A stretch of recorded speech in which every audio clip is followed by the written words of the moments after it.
We're in studio today with Wenzile Madonsela. Wenzile, thank you for joining us. Thank you for having me. You're known as a person who feels very passionately about student rights, have been involved in protest and action to demonstrate and give voice to those rights.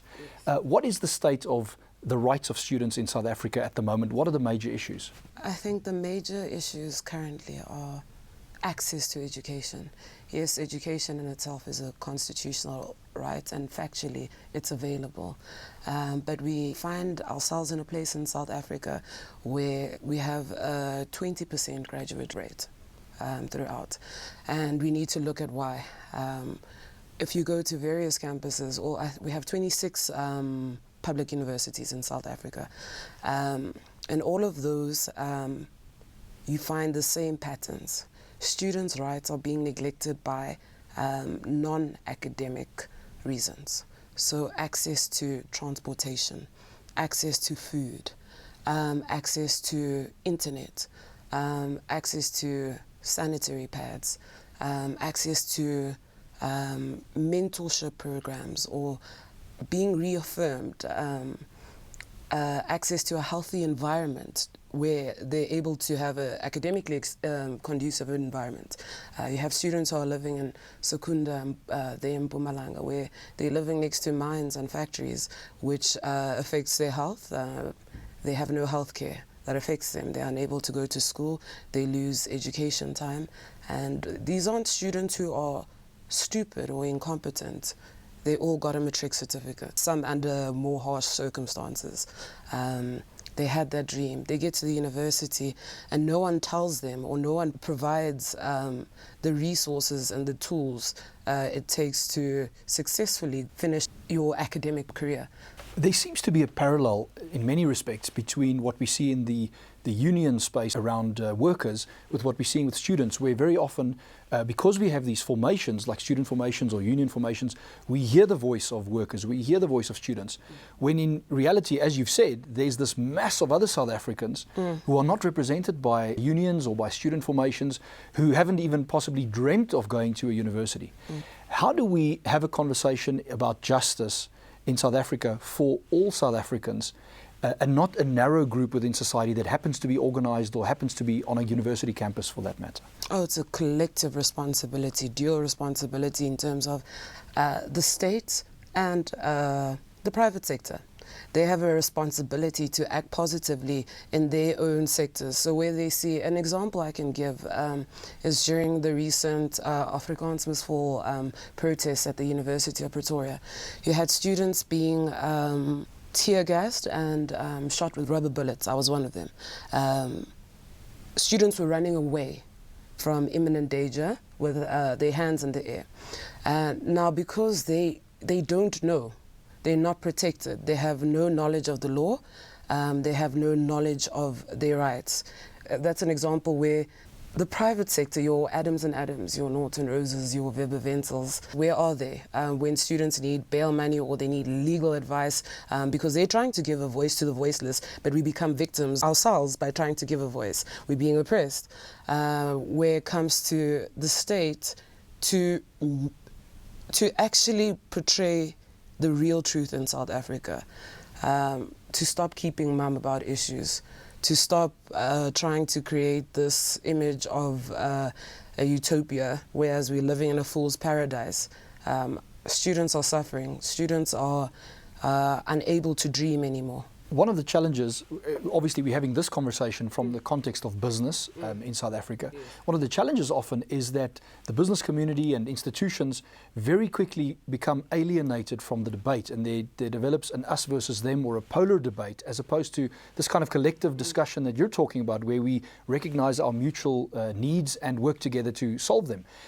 Given the fact that most of what we have around us, most of the benefits we have, the social good we have, from the lights to the shoes to the cell phones, were brought to us by business, do the youth of South Africa look at business as a friend or an enemy? And how do we improve this relationship that the youth and particularly students have with the business community? I think that people in the private sector have a huge role to play, and they should be our friend. But right now, they are our enemy because they're a symbol of our pain. They're a symbol of that you are able to pump 100,000 rand into the university for Haiti.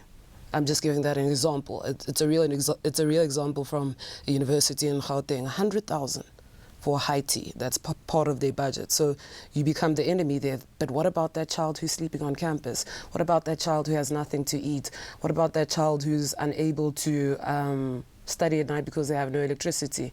So where you guys have the power, you have the power and you actually have the duty to act positively. Currently, there's no positive act, so it leaves us in a position where we do see corporate and private sector as an enemy. We have a history in South Africa where people have paid a price, not just to get their voice heard, but also to break through often the inability of institutions to hear what that voice is saying. We had the likes of Hector Peterson and others pay the ultimate price. And some have argued that possibly we're seeing another generation coming to the point where they say, we have issues, these need to be heard, and we're willing to pay the price for that.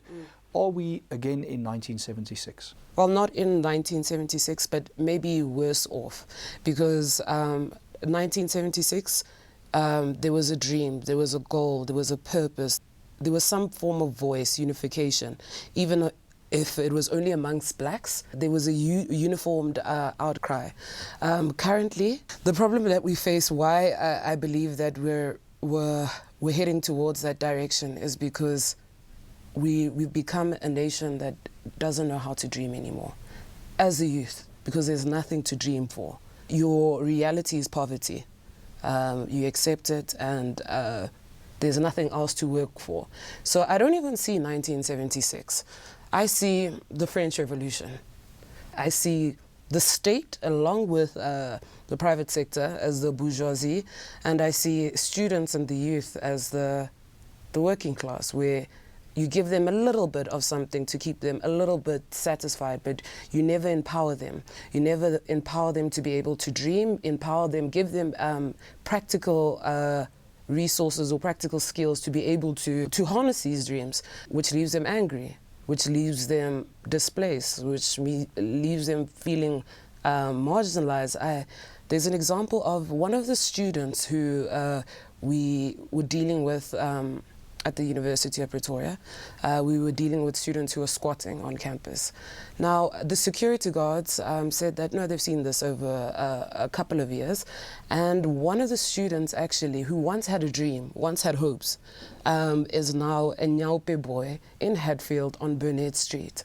And every time he looks into that boy's eyes, he feels a pain that he can't explain, because that boy had a dream. He had hope once upon a time. He was willing and able to work. He was willing and willing to do what society tells you to do in order to become a success. Now, when society says do this and you do it, and then you're still unable to attain that life that you've always dreamed about, then what? You become angry. After anger comes unrest. After unrest comes a revolution, maybe. My last question to you. You work among the youth and the young people in this emerging generation. You're connected with leaders that work among them. If you're on a platform and your audience is corporate South Africa, it's the powers that be, government, and also leadership among the youth, what do you think the message is that needs to be heard by those who are in a position to make a difference? We need to find a common purpose as South Africa, a common vision, to where we want South Africa to be and how we're going to do that. How we're going to do that is through dialogue, through understanding, through compromise, from the private sector, the state, students as well, compromise, understanding our social, political position is different to Australia's or America's. We're different, we're diverse, we have the potential to be great, but we choose to stay within the bounds of our comfort zone for some reason. And if it were up to me, the message that I would give to all leaders, all stakeholders, is take a step out, dig a little bit deeper, be a leader. Wenzile Una Madonsela, thanks for talking to us.